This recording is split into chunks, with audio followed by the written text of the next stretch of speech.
चलो हम स्टार्ट कर रहे हैं विद्युत, ठीक है। विद्युत धारा और विद्युत परिपथ की बात हो रही है, ठीक है।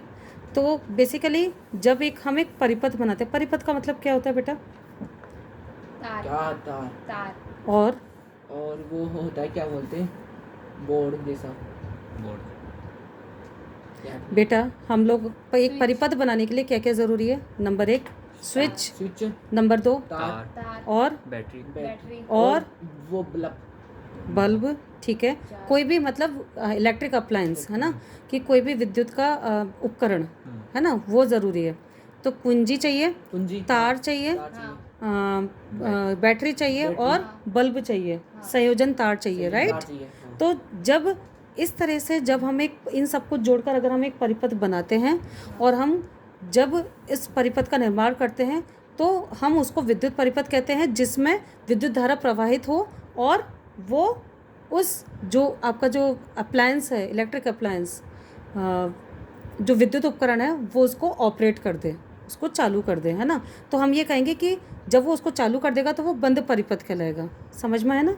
जिससे इससे क्या होगा कि जो आपकी बैटरी है, बेसिकली ये कैसा बनता है, देखिए। जैसे अगर इसको देखिए, ये क्या है? बैटरी दिख रहा है आप लोगों को? ये क्या है? प्रतिरोध, है ना।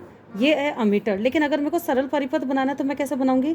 एक बैटरी लूंगी, एक या दो जो भी है, ये होगा नेगेटिव, ये होगा पॉजिटिव। यहाँ से एक संयोजी तार लूंगी, ठीक है।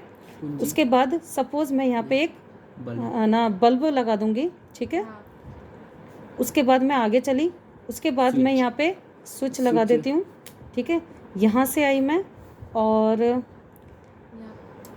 हम एक अमीटर लगा सकते हैं, ठीक है। प्रतिरोध मापने के लिए अमीटर होता है विद्युत धारा नापने के लिए, ठीक है। तो अब इन सब में क्या होगा कि जैसे मैंने कुंजी ऑन की, ठीक है। कुंजी दबाते ही यानी स्विच ऑन करते हैं, जैसे आप पंखा चल रहा है, पंखा चलते के लिए आप क्या करते हो? स्विच को ऑन करते हो। तो उस टाइम पे तो क्या होता है, उसमें विद्युत प्रवाहित होती है पंखे में। लेकिन इस केस में क्या होता है, जब आप स्विच ऑन करते हो तो विद्युत धारा जो इसका पॉजिटिव एंड है ना, जो इसका धनात्मक सिरा है, वहाँ से प्रवाहित होना शुरू हो जाती है। समझ में आ रहा है? और ये इस तरह से बहनी शुरू होती है। जब इस बल्ब में जाएगी तो ये जल जाएगा। समझ आया? और ये वापस यहाँ पे आ जाती है, ठीक है। ख़त्म कुछ नहीं होता एक्चुअली में। होता ये है कि यहाँ से जो इलेक्ट्रॉन्स होते हैं, ऐसे बहुत सारे इलेक्ट्रॉन, लैक्स करोड़ से इलेक्ट्रॉन, ये प्रवाहित होते हैं इस साइड में, नेगेटिव से पॉजिटिव की तरफ।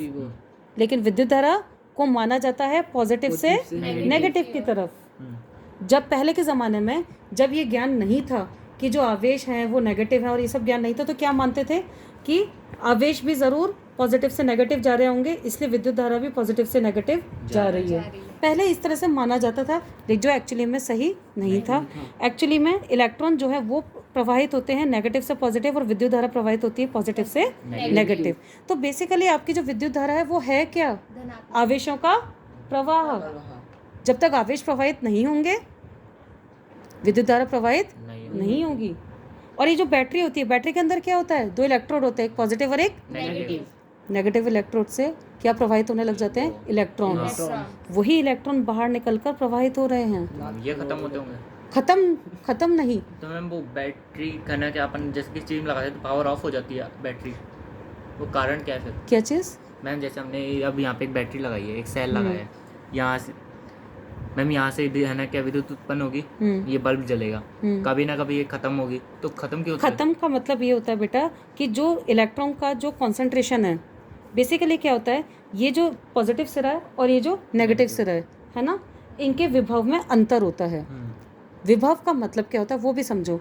जैसे अगर दो नली हैं, है ना, एक दो नली में से एक इस नली में समझो पानी का लेवल ज़्यादा है और इस नली में पानी का लेवल कम है। आप इन दोनों को जोड़ देते हो एक पाइप के थ्रू, जोड़ दिया तो इस नली से पानी इसमें आना स्टार्ट होगा। कब तक रहेगा? कब तक जाता रहेगा? जब तक दोनों बराबर नहीं हो जाएं। बराबर है ना? ऐसा ही होगा, ऐसा ही इसमें होगा। जब तक ये कॉन्सेंट्रेशन सेम नहीं हो जाएगा इलेक्ट्रॉन्स का, जब तक इनके विभवों में अंतर खत्म नहीं हो जाएगा, तब तक ये विद्युत प्रवाहित होती रहेगी। जब ये जो इलेक्ट्रॉन है वो यहाँ से मूव हुआ, चल दिया, मूव हुआ, चल दिया, मूव हुआ, चल दिया, ये चलता रहेगा।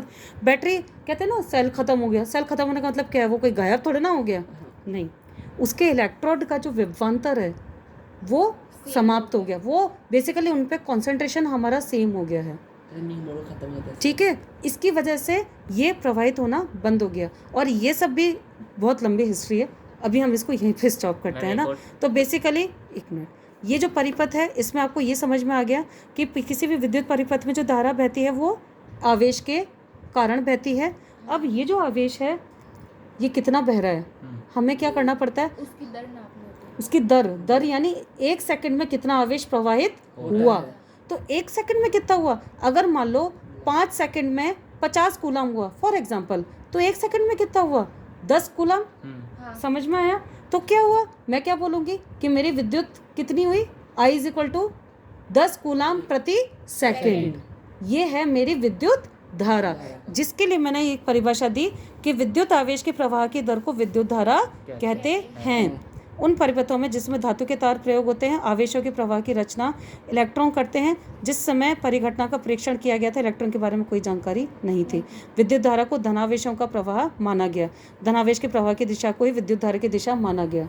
ये जो मैं अभी आपको समझा रही थी, ये माना गया। जब इलेक्ट्रॉन पता नहीं थे तो यही माना गया कि यही आवेश हैं जो इस दिशा में प्रवाहित हो रहे हैं। कौन से आवेश, धनात्मक, जबकि धनात्मक आवेश प्रवाहित नहीं होते।